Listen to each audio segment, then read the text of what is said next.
What's up? Bobby Bird here, Bobby Bird Fishing, and today I want to talk to you guys about a question I've been getting asked over on Instagram, and that's how to grow your Instagram account. Ready guys? Let's go. Yep. I'ma need you to back up. Spilling the tea, you stirring the cup. I'ma need you to back up.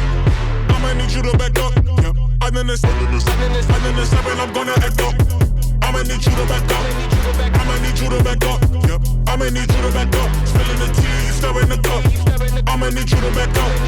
I'ma need you to back up. Yep. I'ma need you to back up. Today I want to talk to you about a question I've been getting asked on Instagram, and I'm honestly quite flattered that I've been asked because I still feel like I'm growing my channel and I'm still pretty new to Instagram, but I've been asked, so I'm going to share some tips with you guys that might be helpful and things that I think are important when working on your Instagram account. Okay, so the first thing that I think is super important when thinking about your Instagram account is spending some time on your bio. I think it's really overlooked for the more flashy content, but I think it's really important because it's one of the first things people see when they look at your account. So I really think it's important to spend some time and make it captivating, let people know your mission statement, and just let people know what type of content that you're going to be posting and what they can expect from your account.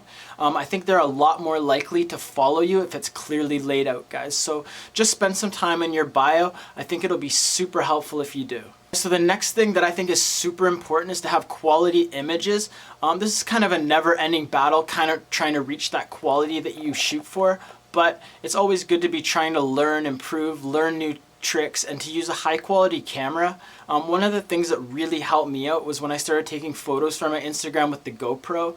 I actually had it for a long time and just didn't know about the voice feature, and the battery died so fast it was never useful for video, but I got all that figured out. I'm going to have another video coming out in the future on my cast to scale recording on the water setup. I kind of got it all figured out, so that's another video, guys. Back to this, the GoPro is absolutely amazing because you can hold two fish and talk to it and it'll take a photo based on your voice command. It'll start recording on a voice command.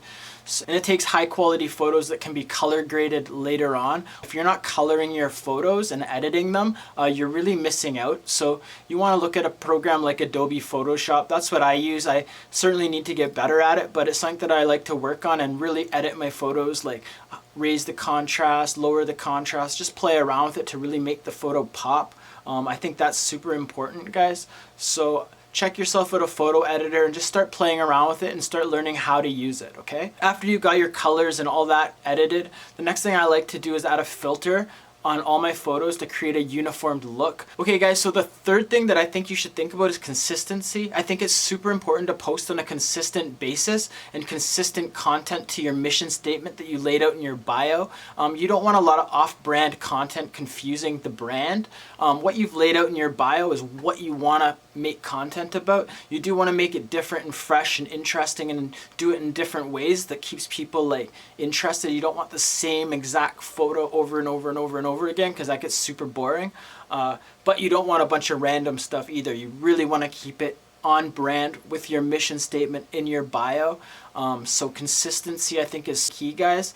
So definitely think about that. So guys, we've talked about consistency, quality in your bio. Now, once you have all that kind of dialed in, I think it's super important to start using hashtags and start thinking about the hashtags that you use. I like to use 8 to 15 hashtags in my photos. It varies. I don't really do it scientifically, but I like to have a good number of hashtags. And when you do your hashtags, think about relevant hashtags that aren't the biggest searched and posted hashtags. You want to do kind of the middle of the road ones where you're more likely to get exposure and your content's less likely to be buried. But you don't want to do tiny ones either where you won't get any exposure. It's kind of like find a balance of what works for you as you grow. I think if you do that, that'll be super helpful for you. That's definitely one thing that really helps me, guys. So the last thing that I want to talk to you about, and I think is like kind of the key to this whole thing, is to forget about the followers totally. Like, don't even worry about getting followers. Use Instagram for what it's meant for. Reach out to people, share your passion, make new friends, be social, and the followers, believe it or not, will come. I just think about my content, always trying to make it better, and just meeting new people, learning about lakes I want to go to, learning about baits. I've talked to lots of people in California about swim bait fishing. It's, to me, honestly amazing using technology, and you can learn so much through Instagram. If you're just trying to get followers, and basically I call it mine followers, it's really, you're wasting your time on there, because you could be using it for such a productive reason and still get the followers that you want, guys. So I think if you put out consistent quality content, be social, use the platform, support people, I think you'll go far with your Instagram account. Stick with it, guys. If you have any further questions, hit me up and I'll try to answer them. Alright guys, Bobby Bird Fishing.